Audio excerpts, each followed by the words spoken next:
are certainly things that you can do within the school, moving classrooms, depending on the age of the student. If the student's in a class, in an elementary class, you could certainly put the student in a different classroom to remove the student from that situation.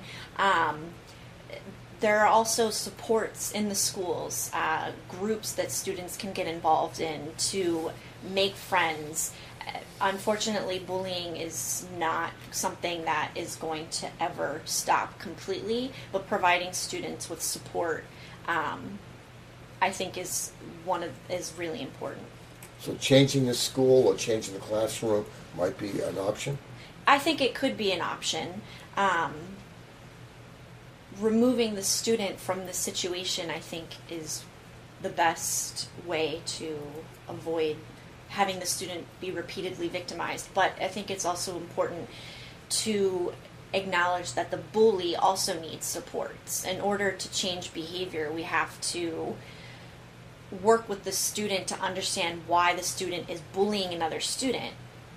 Sometimes a child's self-esteem is so destroyed you might need professional help. Absolutely. I think that counseling, both in school and out of school, are great forms of support for the students. And there are many, many groups outside the school system that parents have got together to help parents deal with problems similar in their particular children. Is that true?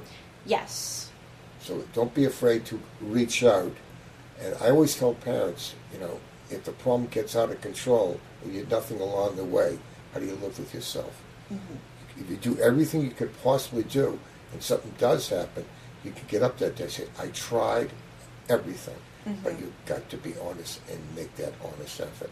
Yes. And the first rule of any problem is to acknowledge there is a problem. Right. Don't deny it. Don't put the kid down. Because if you deny it, put the kid down, he may not come to you again. Is that true? Absolutely, yes. I think that's another reason why students don't necessarily come forward and report the bullying, because they think that if they do come forward, no one's going to help them.